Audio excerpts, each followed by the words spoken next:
Oi, gente! Bem-vindos a mais um episódio do nosso podcast. E hoje nós estamos com um convidado muito especial. Ele é coordenador de escola bilíngues, ele é editor-chefe de uma editora de livros didático, ele é professor e também tradutor. Hoje nós temos o Ítalo Medeiros como convidado. Nós nos sentimos muito privilegiados por ter sua presença aqui. E, bom, nós sabemos que o nosso podcast é sobre o Enem, mas tem gente que não opta por fazer a prova, bastante gente não opta por fazer a prova, né? Que foi, no caso, que foi o seu caso. E a gente trouxe o Ítalo, que ele é ex-estudante aqui da escola, para os mais íntimos, ex-brusinha. E, Ítalo, a gente sabe que você era do jornal, e como o jornal impactou na sua vida, até alguma coisa da editora, como é que impactou? Primeiro, eu queria agradecer a vocês, né? É incrível voltar ao Brusa depois de tanto tempo. A gente vai lembrando de cada canto e de tudo que aconteceu em cada um desses cantos, enfim.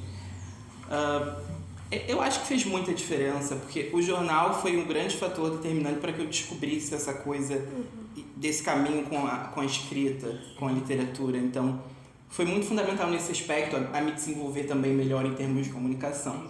Apesar de ser sempre muito comunicativo, eu era mais travado. No jornal, às vezes, dependendo do que você vai fazer, você não tem como ser muito travado. Às vezes, do nada, eu tinha que entrevistar, sei lá, um diplomata que veio aqui ocasionalmente para assistir alguma apresentação e disseram, não, vamos aproveitar que esse diplomata está aqui, vamos fazer entrevista com ele em inglês. Então, o jornal, como um jornal de verdade, né, tem muito dessas coisas que vão acontecendo, desses ritmos, né? Então, eu acho que impactou muito nesse aspecto. Com a escrita, com esse dinamismo que a vida tem, independente da profissão, né? Todas elas têm muito disso, né? Então acho que fez muita diferença. Nós sabemos que você decidiu largar a graduação pública para particular e é uma mudança muito louca e muito radical para algumas pessoas. O que você cursou na faculdade, o que te motivou a mudar da pública para particular? Então, a minha primeira opção de graduação, enfim, o começo foi direito, né? Eu cheguei a fazer 2 períodos e o segundo na rede privada.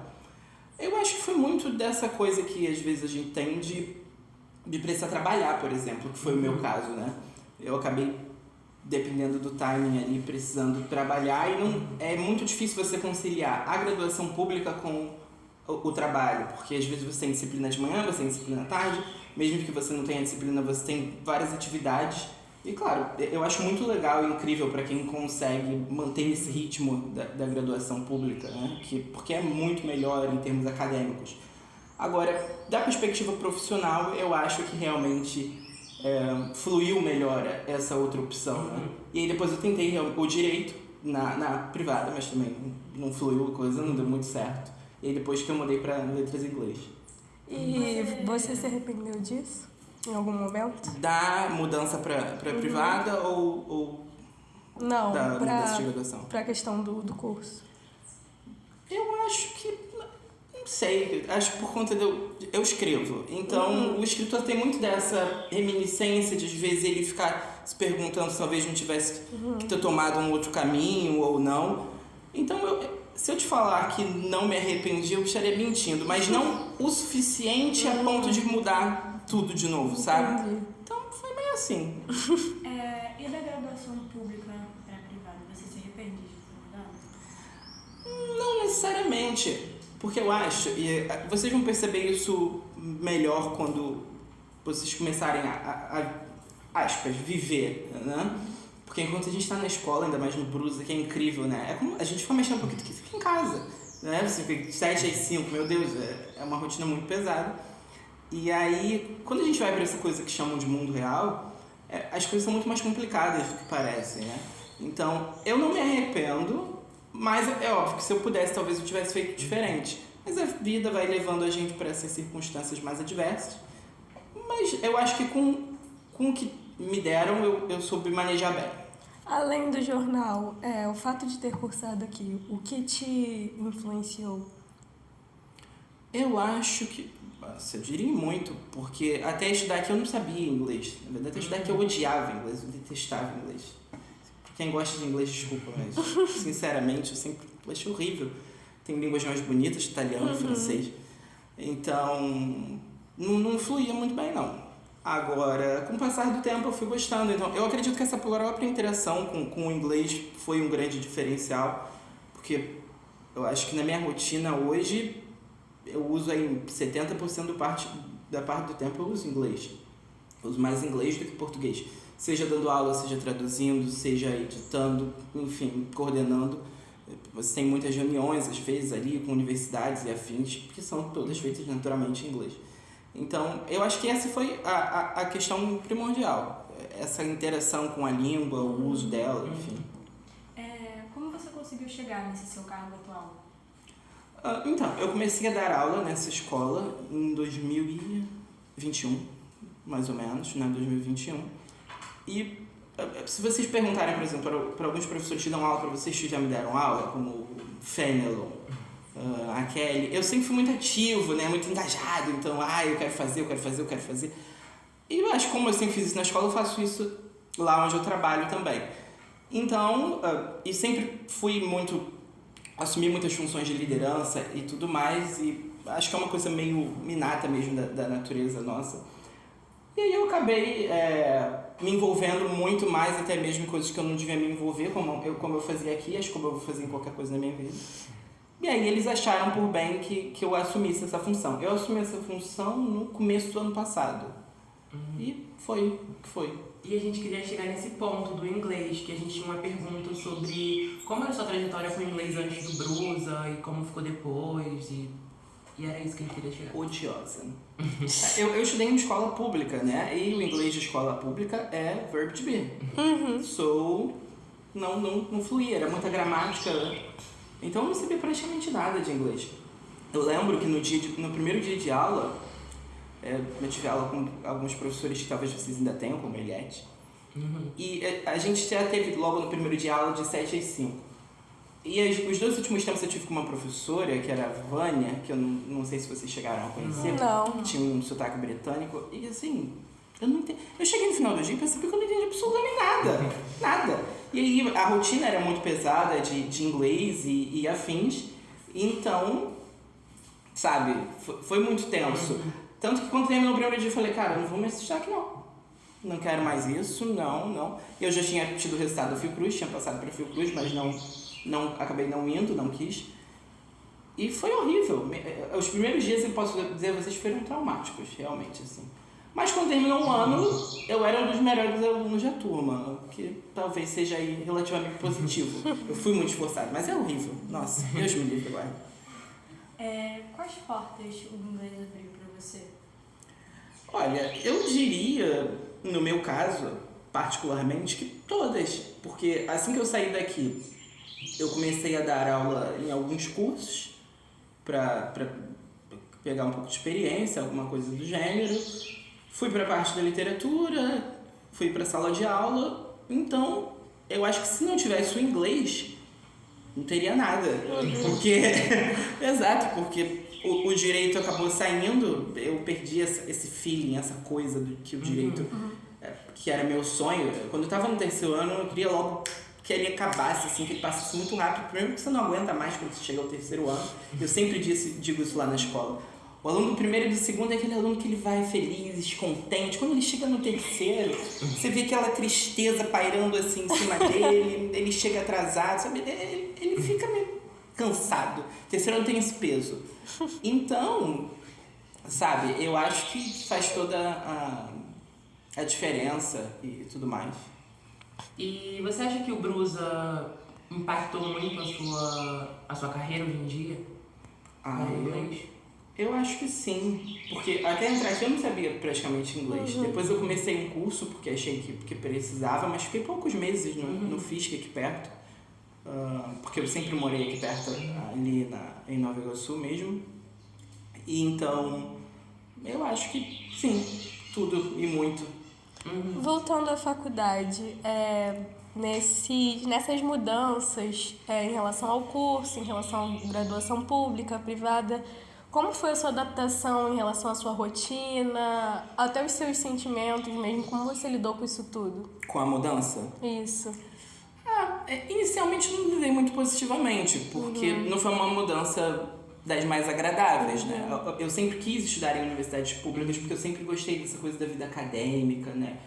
Tanto que quando eu ainda estudava aqui na escola e tive um professor que foi o Antônio, que eu não sei se vocês conheceram, que era muito envolvido com a parte de clube de ciências e tudo mais, que eu acabei me envolvendo também. E aí a gente já fazia publicação de artigos científicos, senão eu gostava muito dessas coisas, né? Dessa pegada mais abstrata, enfim, teórica da coisa. Então foi um pouco penoso nesse sentido, porque aí de repente eu tive que remodelar toda a minha vida por circunstâncias que eu não podia controlar. Entendi. Porque tem muito disso, né? A vida é mais de coisas que a gente não pode controlar do que coisas que a gente pode. E acho que com o passar do tempo, quanto mais tempo passar, vocês vão percebendo isso com mais clareza.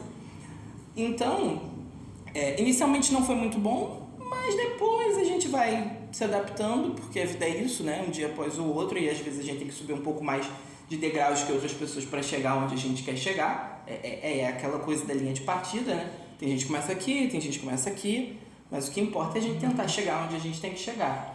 Então, foi difícil, mas fluiu melhor depois. E então, voltando para a questão do inglês, antes de você ter sua rotina 70% em inglês, como você fazia para praticar o seu inglês? Olha, eu lembro que tinha uma professora aqui também, e essa frase ficou gravada, eu falo muito disso lá na escola. Tem aquela coisa de você aprender inglês por osmose. Então, vocês já têm um pouco dessa oportunidade porque vocês têm um ambiente todo construído para que vocês consigam, na medida do possível, tentar falar inglês. Então, a hora de aproveitar é essa. Agora, no dia a dia, eu acho que tudo que você puder tentar fazer em inglês, eu lembro que a primeira coisa que nós fizemos, que foi muito boba, mas hoje em dia o meu celular, por exemplo, ele continua em inglês. Então, a questão das funcionalidades foi a primeira coisa que a gente fez quando a gente entrou aqui na escola. Séries legendadas, primeiro você começa com a legenda em português, depois você passa para a legenda em inglês, depois sem legenda, entrevistas, enfim, buscar dentro daquilo que você tem que te interessa. Vamos supor, você pode ser interessado por política e, não sei, literatura. Então você vai vendo coisas nesse sentido, né? As pesquisas sendo feitas em inglês, as coisas que você vai assistir sendo assistidas em inglês, os programas, enfim, textos que se vão ler, esse tipo de coisa. É tentar, sabe, entrar naquilo ali, inserir aquilo na rotina onde der, até você dizer, não aguento mais, que inferno, parece que eu vou morrer, isso é horrível, mas aí vai. Eu posso garantir que vai, funciona. É traumático, mas vai. E aqui na escola é um ambiente bem bom pra isso, porque eles obrigam a gente a aprender inglês. Física, a gente precisa saber tudo em inglês. Nossa, e número. Ai, meu Deus. Então a gente precisa, a gente é obrigado. A gente é praticamente obrigado a saber. Caramba, sim. Mas é bom. Eu acho agradável, é positivo. Eu odiava, mas hoje eu acho bom, né? É que nem remédio, eu acho. E agora pra fechar, você sendo ex-brusinha, pode dar uma dica pra gente de como lidar com brusa e o que você seguiu que te ajudou a lidar com a pressão e tudo isso do brusa? A pressão, eu achava que era uma pressão muito pesada, mas depois que a gente entra nessa coisa que chamam de vida real, você vê que, nossa, pode piorar muito. Agora, eu acho que o que mais marca e o que eu acho que realmente deveria ficar é pra vocês aproveitarem esses últimos anos dessa vida configurada desse modo diferente, o máximo que der, sabe? Pra sugar isso mesmo. É muito aquele conceito daquele filme Sociedade dos Poetas Mortos, do Carpe Diem, sabe? É tentar aproveitar o dia de hoje, porque é incrível, é uma experiência única, são dias que não voltam. E é um tempo muito bom pra ser feliz, pra fazer o que você quer fazer, mesmo com suas obrigações e sua pressão, mesmo com tudo isso. É tentar buscar, em meio a toda essa carga pesada, essa coisa que é linda, que é o ensino médio, porque é incrível, você vive das experiências mais variadas e conforme vão passando os anos e ninguém te julga, sabe? Enfim, é lindo. Então é aproveitar e sugar isso o máximo que der, porque a vida tá aí, tá chegando, cada vez ela fica mais pertinho. Mas é isso, cara, é isso que a gente precisava ouvir. E você mais alguma dica? Quer complementar mais alguma coisa que a gente deixou passar? Não, eu acho que é só. E realmente tentar, porque o inglês hoje em dia é uma língua muito importante, né? É inevitável.